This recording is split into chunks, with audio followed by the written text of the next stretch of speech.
Okay, if anybody has a question for Administrator McCarthy, please put up your hand. Right down here in front, we'll start there. Thanks so much, Administrator. I wanted to ask about Michigan's request for the Supreme Court to block the mercury rule. Yep. If you're at all concerned about that and how you would approach that going forward. No, I'm not concerned about it. We're certainly going to take a look at it. It's a very recent request as of yesterday, so we'll take a look at it. But, you know, I think everybody knows that the mercury and air toxic standard is one of the biggest steps forward we've made to protect our kids from mercury from the largest sources. And it's 4 years old. I mean, we are down to the stretch of having put a check mark on this one, and so we're pretty confident. Question over here. But we certainly have to be respectful of the process, and we will. Okay, Administrator McCarthy. Sorry, where are you? I'm Oh, there right you here. are. Sorry, I'm from Canada. You mentioned that the EPA is governed by the data leads your science. That was Yes. not necessarily, and you talked about the EPA wasn't exactly supportive of the Keystone XL pipeline. Yeah. The data actually suggested otherwise. I'm just curious if you could respond to that. Well, all the EPA did was make I think the point, and it's factually correct, that tar sands is a much more greenhouse gas intensive process. And there is an opportunity, depending upon whether coal is inexpensive or expensive, to have it either increase the amount of emissions, greenhouse gas emissions or not. It was factual, and certainly it wasn't our decision, but we provided the right science. It's And 1/10 of 1% of global emissions. If production in the oil sands stopped today, it wouldn't make a difference. You know what? You would do that with every single source of greenhouse gases, and we had that argument at the Supreme Court, and we won decisively, which was that we don't need to prove that every single source is going to stop greenhouse gas emissions. But if the attitude is that that's the challenge for us, we will never stop global warming. We will never stop climate change. And so that has just never been the case for EPA. We don't have to prove that any reduction will actually make a precipitous difference in and of itself, but we have to admit that there's a lot of efforts need to be done to get at this issue, and it is that combined effort. But every step, the first step, is this is a marathon, and if you don't take the first step, you ain't getting nowhere, baby. Right down front. Yes. Hi, Administrator Ernie Scheider with Reuters News. Your speech, and especially the first half of your speech, seems to present an aura of inevitability for the That's industry, right. a lot of these rules. Could you sort Yeah. of unpack that a little more? I mean, it seems you were taking a victory lap of sorts. Could you sort of unpack that for us? Well, I think the point I was trying to make, and I hope I was successful, is that, you know, EPA's job isn't to shape the energy choices that are being made. It's to reduce pollution and to recognize the cost-effective opportunities for that and to underpin that. And for as many times as I've said it, maybe people haven't listened as closely as they needed to, the Clean Power Plan was an effort to look at where the transition in the energy sector was heading and to underpin that. Because part of it is to provide the certainty for investment and innovation moving forward and for the utility industry itself, to know that EPA is moving in a direction that the energy world is already heading, so they don't have to look at shifting gears, but they can look at developing that longer-term strategy. We went out to 2030 for that very reason, is to provide that level of certainty, because utilities, when they make investments, they make it big, and they have to make sure that those investments are paid off.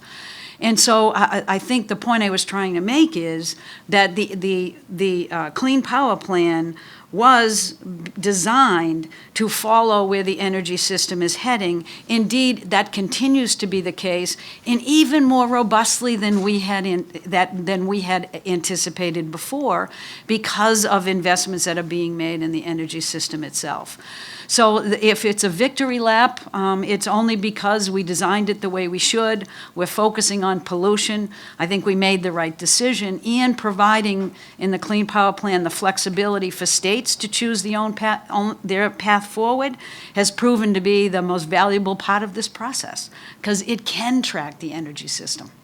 So I'm pretty excited about certainly what I'm seeing, but I am not seeing any evidence that in a hiatus on the Clean Power Plan, it's going to do anything to stop that transition. And I don't think we're going to lose one single greenhouse gas ton of reduction that we anticipated as a result of the Supreme Court stay. Hi, Administrator Amy Harder with the Wall Street Journal. I recently spoke with Tom Lorenzen, who used to be a Yes. Justice Department lawyer, defending EPA rules under President Obama. And he said that if he was still your lawyer, he would advise you to start looking for other ways to cut down on greenhouse gas emissions under the Clean Air Act. What's your response to that? And are you looking for a plan B, and why or why not? Well, Tom is a good friend, and I appreciate his input on this. You know, let me make something clear. The United States is going to continue to look at every opportunity we have to reduce greenhouse gases in a way that continues to allow the economy to grow and take advantage of, obviously, air quality benefits associated with that. But the Clean Power Plan exists. It did not go away. I have every respect for the Supreme Court and their decision, and we will keep abiding by that faithfully. But we will keep moving the Clean Power Plan forward. States want it. States like it. They're going to continue to move. So we'll be working with those states in those voluntary actions, and we'll keep moving forward with things like the model rule and the CEIP, so that we can hit the ground running when the merits argument is completed and we have succeeded in defending this rule. Administrator, Hi. thanks. Greg Meyer with the Financial Times. The EPA recently finalized its 2016 RVO requirements under Yes. the RFS. Yes. Do you believe that those requirements are achievable given the state of gasoline demand today? And when do you hope to finalize a 2017 RVO, and how will gasoline demand statistics inform that decision? Yeah, I still consider those to be achievable. We certainly have understood where the prices were when we put the final rule out. We've done a pretty close look at what we think the infrastructure can support. We're recognizing that the statute really was quite aggressive, but we have to moderate that aggressive, those goals with a reality on the ground, and I think we did that. Hi, I'm Heiko Garatz with Argus Media. Earlier at this conference, the head of International Energy Agency said that this period of low oil and natural gas prices is a little bit complicating the transition to renewable energy. So from your perspective, are low prices a positive in that particular context? You know, I'm going to leave that up to an energy person to pontificate on. I think I should stick in my lane. But I just had a meeting last week in Chicago, and I continue to try to get out and talk to the industry sector. But this particular one was a meeting with a lot of the renewable energy companies, the ones that are producing and generating both solar distribution, distributed energy, as well as some significantly large generation. And so, they were basically thrilled with the way that the industry is heading, what they're seeing, their ability to integrate into the energy markets.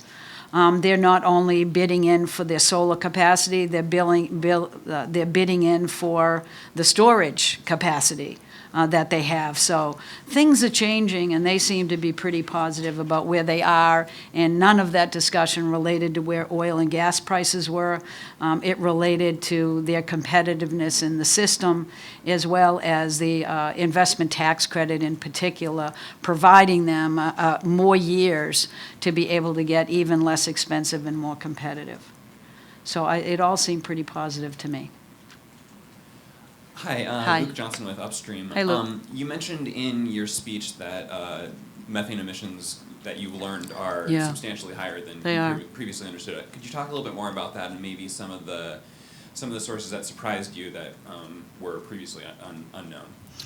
Well, I probably should just begin by caveating it a little bit, only because I'm going to just make sure that you all understand that we have been looking at this for a while at the oil and gas industry and trying our best to estimate the emissions. But we have also been recognizing that there's been discrepancies in what we've been seeing. My caveat is that EPA is learning this industry right now because it's not an industry we regulate.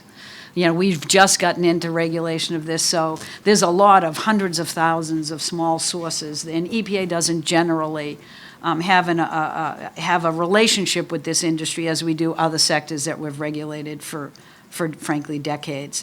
But we're learning, and one of the things we learned most recently as a result of a lot of data that came in on the greenhouse gas inventory is there are sources of significant methane emissions that we simply have not had on our radar screen. And I think I mentioned a couple. There are pneumatics that we didn't even know existed, and there are emissions from storage tanks and other things that are at much higher levels and many more storage tanks that we have ever anticipated. There are procedures and processes that are used in pipelines for cleaning those pipelines that we now realize have significant releases of methane. So we're learning, and we're going to keep that discussion going. But we have rules that are going to be moving forward this spring, and we're going to continue the dialogue with the industry and others about what more we can do, and hopefully get moving as quickly as possible to look at those new sources and the new information that's come in. But every time we look, there's quite a bit of methane, much larger than we ever anticipated or was able to calculate before. All right, we have time for one more question, final question. Back to methane, if I understood what you said, I think in the questions, was that the oil and gas industry has been less forthcoming than other sectors in voluntarily trying to work with this issue. Did I misunderstand that? And if so, why do you think they're resistant? Well, let me make 2 points. On the data side, what we're learning was not necessarily a result of anybody hiding anything. It was simply getting really good data in science. It's not that easy to do. And the way in which we do our rules really is quite demanding in terms of the quality of the data we need to take action and to consider different policies and other strategies. It's just, I also noted, and I think correctly, that we have tried to get voluntary efforts in the oil and gas sector, like we've done with other sectors like the utility sector and even the mining, coal mining industry. We've gotten a lot of ability to move forward. And there are leaders in this industry, and they have been working with us on data gathering. I think the challenge is that this is a very diverse constituency. It's a very diverse sector. There are a lot of different sources of emissions, and they're in a lot of different states. The geology varies about what is cost-effective to do and what kind of methane emissions are being emitted.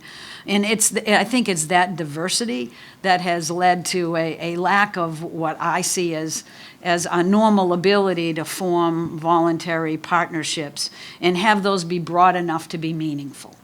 It just has not happened. I was told I forgot to identify myself. Jeffrey Weiss, Dallas Morning News. Hi, Jeffrey. Okay, Well, everybody, thank you for the opportunity. I appreciate it.